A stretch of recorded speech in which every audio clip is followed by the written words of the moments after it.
Plaza Podcast.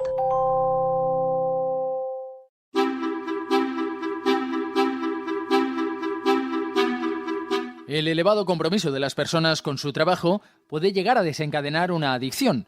Lo sufre 1 de cada 10 trabajadores en España, según una investigación de la Universidad Jaume I de Castellón. El mismo estudio revela que cerca de un 8% trabajan más de 12 horas al día, 60 horas a la semana. Hace más de medio siglo que el psicólogo Wayne Watts acuñó el término workaholic para definir a todo aquel que dedica su vida únicamente al trabajo. En Japón ha surgido también el fenómeno de la muerte por exceso de trabajo, que tiene nombre propio, karoshi. Hoy en Plaza al Día hablamos de la adicción al trabajo.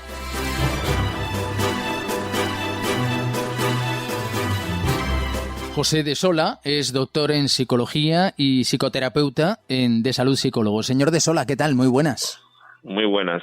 ¿Cómo podemos definir la adicción al trabajo? La adicción al trabajo es, como su nombre indica, un excesivo tiempo invertido en horas y en dedicación al trabajo, pero un tiempo que excede, digamos, lo que sería esperable normalmente y que llega a interferir y invadir otras áreas de la vida, familiares, personales, con amigos. Entonces, realmente la persona que se adicta al trabajo solo se siente o apenas se siente motivada con trabajar.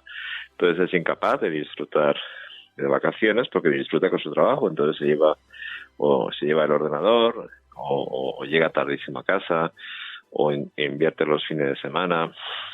Realmente no estamos hablando de una persona que se vea obligada por necesidad a trabajar tanto, sino la persona que voluntariamente elige esta actividad porque se siente motivada, porque le gusta mucho lo que hace o porque siente que el trabajo es prácticamente lo único importante en su vida. Entonces estas personas no son capaces de dejar de trabajar y eso les da grandes problemas con la familia, con los amigos, o interfiere en muchísimas áreas de la vida. Por eso se dice que es una adicción, porque produce interferencias, ¿no? Es difícil en una sociedad que propugna la cultura del esfuerzo, el establecer la frontera entre ser muy trabajador y ser adicto al trabajo. No parece sencillo, o sí, o hay algunos tips claros que tenemos que definir.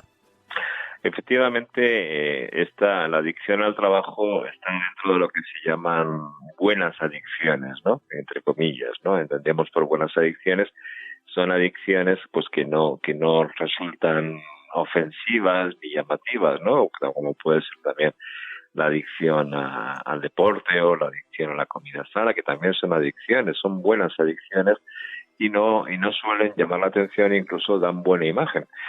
Sin embargo, la línea entre lo que sería normal dentro de esta cultura del esfuerzo y lo que sería ya patológico está, como he dicho antes, en el nivel de interferencia. Si una persona acaba teniendo problemas con su familia, con su pareja, con sus hijos, con sus amigos, con su familia extensa en general, que no descansa, que se pasa los fines de semana trabajando con el ordenador, no tanto porque sea necesario realmente, sino porque él considera que eso es lo que más su objetivo fundamental en el día a día, ¿no?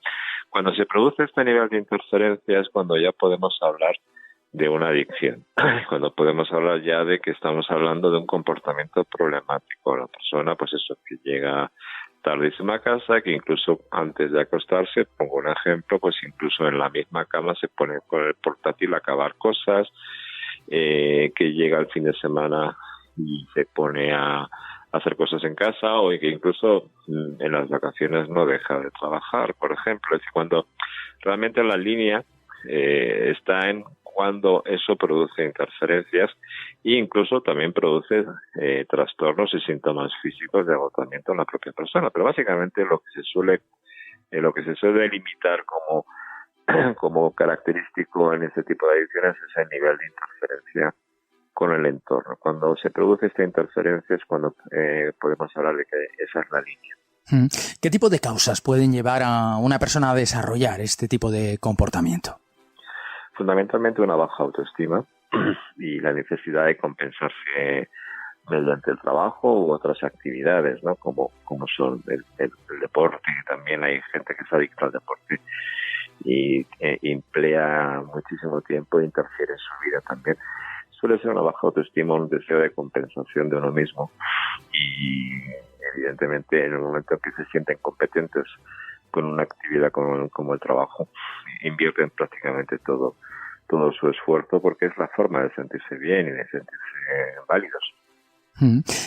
Existe, por tanto, un vacío, ¿no?, en este tipo de personas. Hay un vacío personal, sí. El sentimiento de vacío suele ser el que hace este tipo de adicciones difíciles a veces de contener por el propio afectado, ¿no? Porque realmente sienten que no hay nada que les llene excepto el trabajo en este caso, ¿no? Ni siquiera la familia, ni los amigos, ni los hijos me acaban llenando tanto como trabajar. Ese sentimiento de vacío, esa especie de angustia y esa sensación de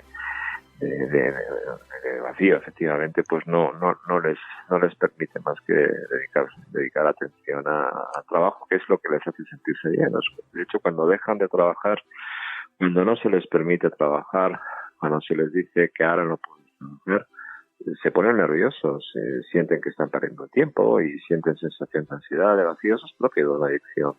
Por eso quizá ahí donde tenemos también otras características de esa línea divisoria, ¿no? ¿Existe una tipología de trabajos más adictivos que otros? Básicamente no la conozco. Creo que yo en mi experiencia clínica siempre he visto la adicción al trabajo muy centrada en el mundo ejecutivo. Por ejemplo, de gente o de pequeñas, grandes empresas, mucho en el mundo ejecutivo. Seguramente existirán otras áreas. Mi experiencia siempre he tenido eso, a ejecutivos, a directivos, a gente pues que viene porque su mujer le ha dicho o te tratas o me separo de ti porque no hay quien te vea, ¿no? Pero seguramente existirá, seguro que existe, seguro que tiene que existir este tipo de adicción en otras áreas laborales. ¿Cuáles son los peligros de esta adicción? Bueno, el peligro es que se deteriora el entorno de esta persona, pero mucho además.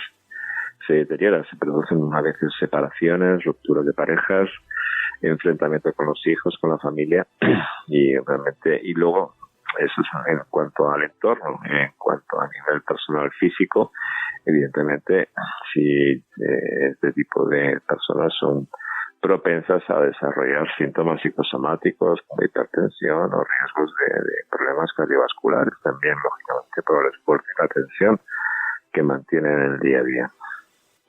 ¿Y cómo podemos combatir esta adicción o no llegar a ese punto? Combatirlo, la primera forma de combatirlo es que el propio paciente sea consciente de lo que está haciendo. Así que el propio paciente deje de creer que lo que hace y todo el tiempo que invierte es estrictamente necesario. Que deje de creerlo y que vea, en cuanto a su entorno, que vea el deterioro que se está produciendo, incluso en la gran soledad en la que se está metiendo, ¿no? Esa es a lo mejor el primer feedback que tiene que tener. Muchas veces sí son conscientes estas personas son conscientes de que están invirtiendo excesivo tiempo, pero bueno, no lo pueden evitar o no lo quieren evitar. Sin embargo, cuando se les plantea, mira, tu mujer se va a separar, tus hijos ya no te quieren ver, tus amigos pues los estás perdiendo, realmente ese feedback realmente suele ser importante como primer paso de inicio a que haya una concienciación para iniciar un tratamiento. Hay que tener en cuenta que también el adicto al trabajo suele ser también muy adicto al deporte, por ejemplo.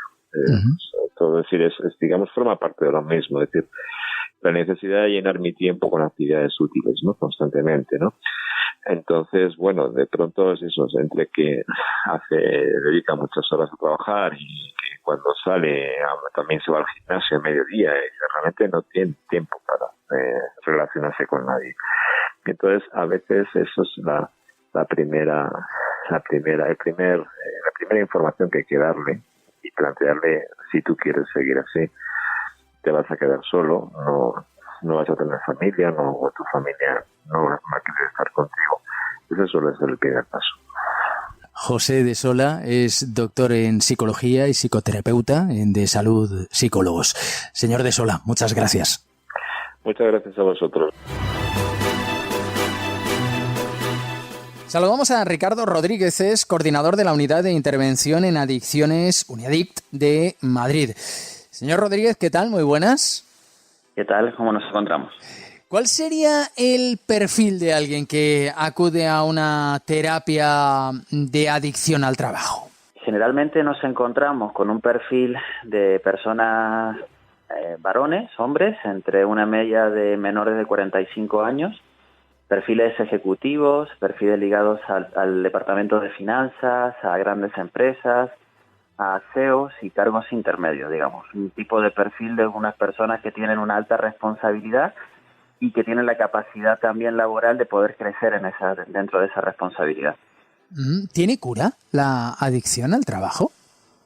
Todas las adicciones tienen cura y tienen un tratamiento. Digamos, el cerebro es muy plástico y tiene la capacidad para poder reformularse hasta cualquier tipo de daño que sea. En este caso no es un daño fisiológico, pero como el cerebro está preparado también para poder ser adicto a lo que sea, todo aquello que produce placer, digamos, genera algún tipo de compulsión, entonces tiene una capacidad plástica de recuperación.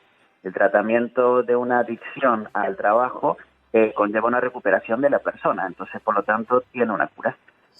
Cuéntenos, ¿cómo funciona? ¿Cómo evalúan ustedes a un paciente que llega a pedir ayuda, en definitiva, que tiene esos indicios de adicción al trabajo? ¿Cómo se producen esos primeros momentos?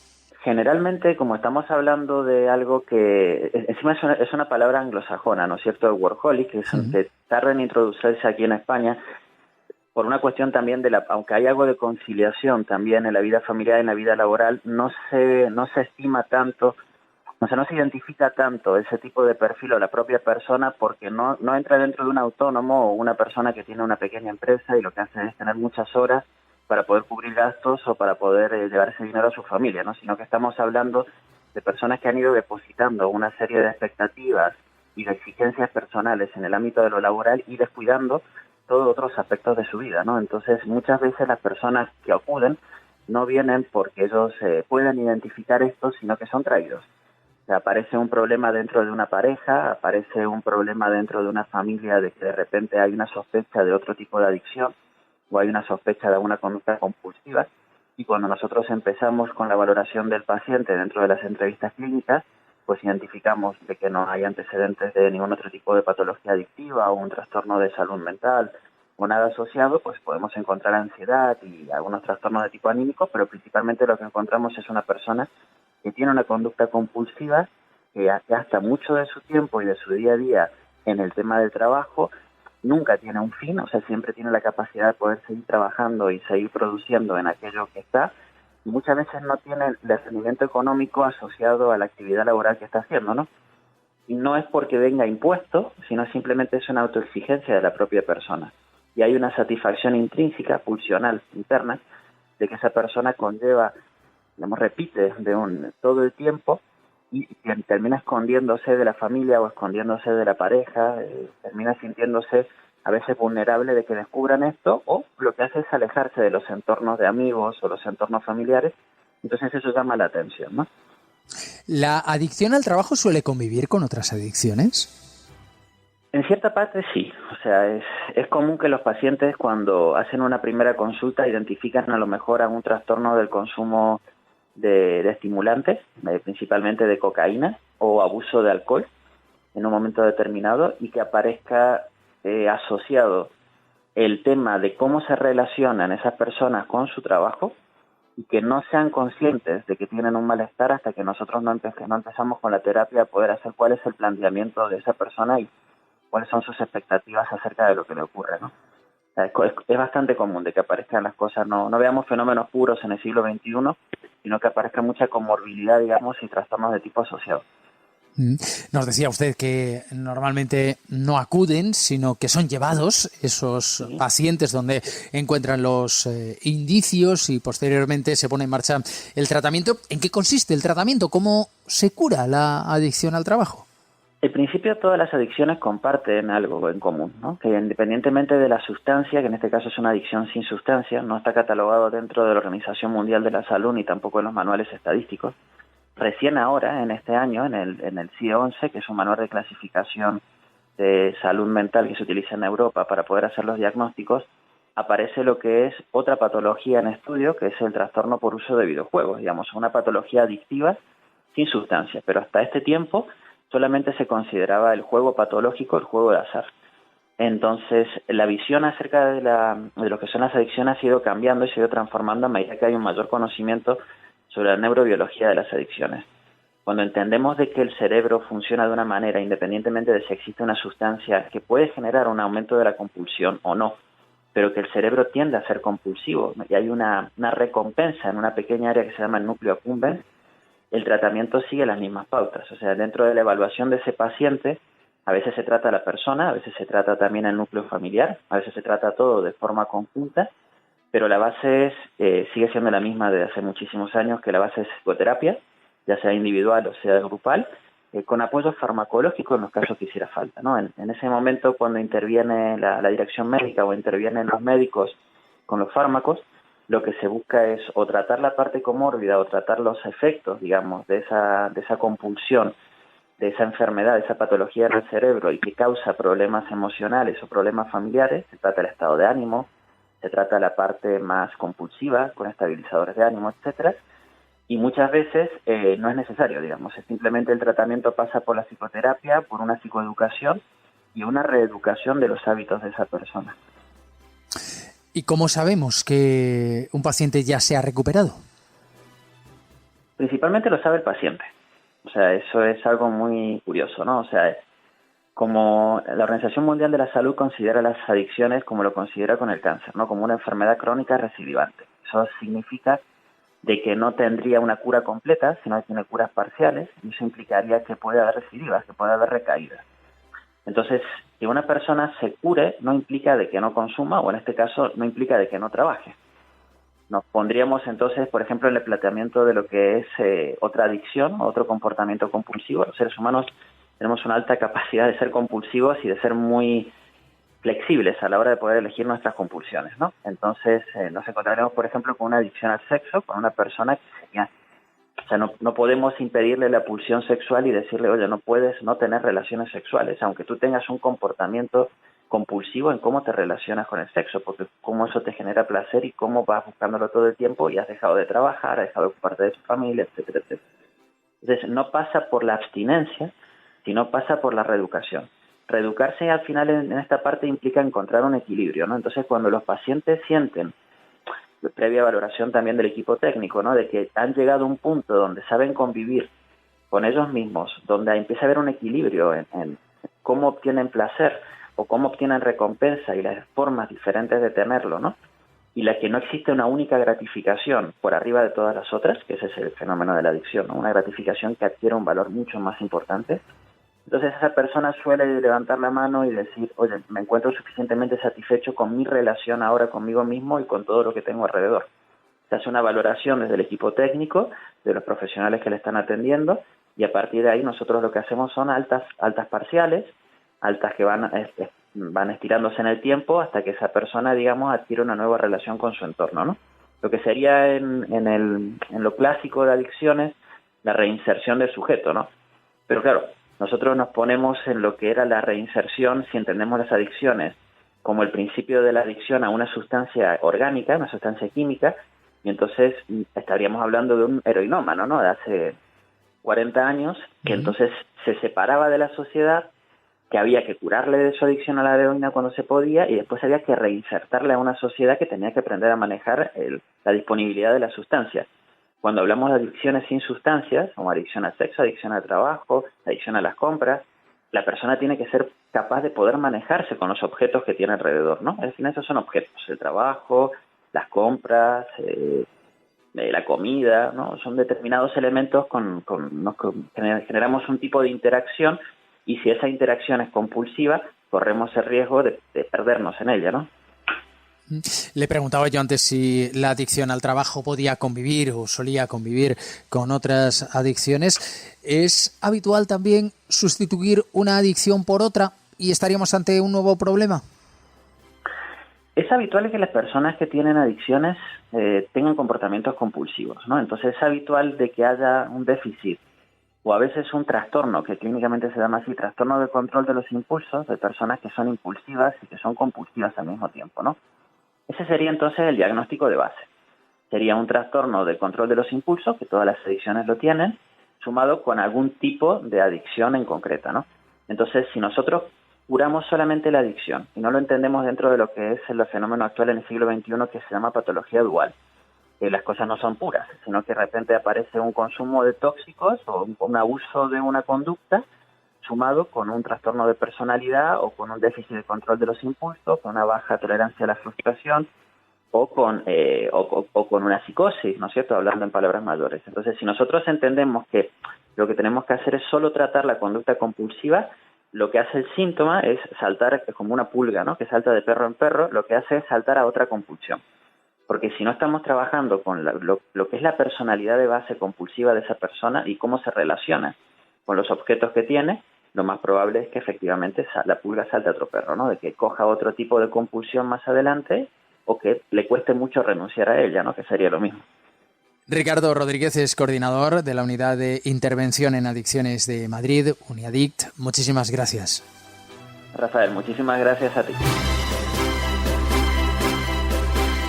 Pues ya ven que, aunque el trabajo y el esfuerzo son verdaderamente importantes en nuestra vida, hay que tomarlo todo en su justa medida. Ya saben que Plaza al Día es el daily de las cabeceras de Plaza. Pueden encontrarlo en ellas y también en las principales plataformas de podcast. Allí se pueden suscribir y nos pueden hacer llegar también sus comentarios.